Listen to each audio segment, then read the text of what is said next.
Hey, it's Yay for Yarn, and today I'm going to show you how to make a rose on your Addi Pro knitting machine. So let's get started. This is pretty simple to make. All we are using here is flat half circles. If you want to learn how to make these, I do have an entire video on how to make a flat half circle, so you can go and watch that. So what I've got here is I have 5 of these flat half circles. I have an appropriately sized crochet hook. For the yarn I'm using, I used worsted weight yarn for this. I have a yarn needle and some little scissors. And I have some more of the yarn that I made my half circles out of. So what I'm going to do is make a slip knot, like so. And I'm going to take one of these flat half circles, and I'm going to single crochet evenly across the flat edge of the flat half circle. So in the center here, I'm going to work a half double crochet into the little hole, the cinch hole, to make that edge straight. And then just keep working single crochets across the rest of that edge. And because it is whip stitched closed, that edge is, it's going to be a little bit hard to poke the needle in there sometimes. Not difficult, it just might take more than one try. So you just want to work evenly across it. You want about 6 single crochets on each side and a half double crochet in the center. So without changing anything, I'm going to pick up another flat half circle and start single crocheting into it.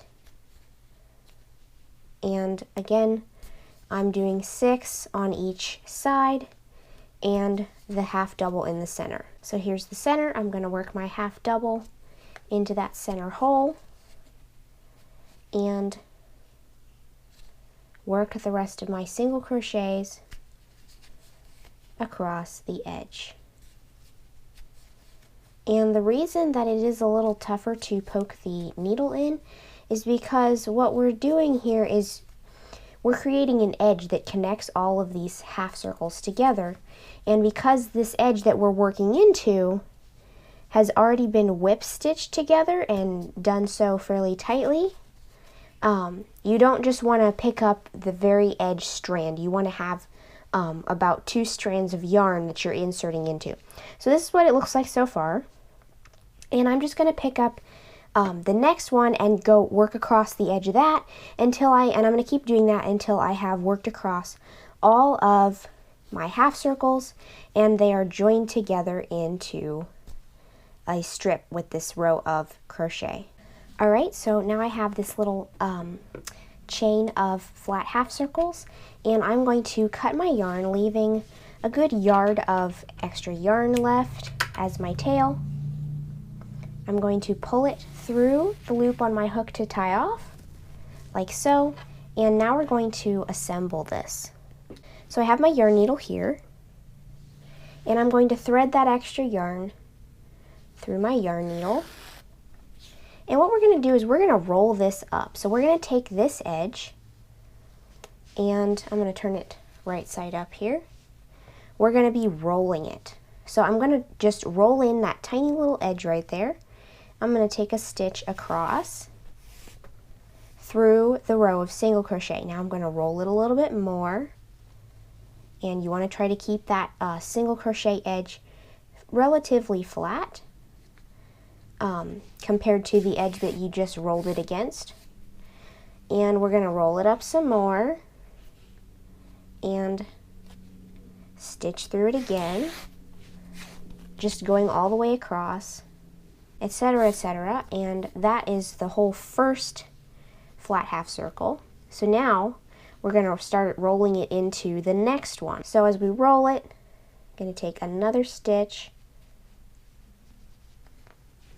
across that flat part right there, and the object is to mainly just keep the bottom of the flower flat, because this is going to be the bottom, and if you're going to attach it to something, you want it to be kind of flat. And when you do this, you're going to want to use a larger yarn needle for this. This is the biggest one that I have, because you're going through a whole lot of layers and you don't want a little skinny needle when you have to be pushing on it to, to shove it through all those layers. So we're just going to keep rolling it. Here's the next flat half circle that we're going into now. And once it starts to get to where that it's hard to push it through all the way, we're just going to start whip stitching it through those outer couple layers of that single crochet to make it a little easier to stitch. And you don't have to go through every single stitch on your outer layer. You just want to make it pretty secure and not really have any big enough gaps that it might be able to, you know, eventually have something poke through it or something like that. So I'm just going to be whip stitching through those outer layers to attach the layer that I am adding onto it right now. And I'm going to keep doing this all the way across until I get back around to the beginning, where the end of my chain of half circles is. Alright, so I am just about to the very corner of that last flat half circle. So I am going to work that last stitch, and then I'm going to make a little knot to secure my seam. Now, if you're going to be attaching this to something, then you're going to be attaching it to this bottom part right here. But if you're going to do that, you're going to leave this long tail and you're going to use that to sew it on. I'm not going to do that, so I'm just going to shove the needle up in between the layers of one of those flat half circles.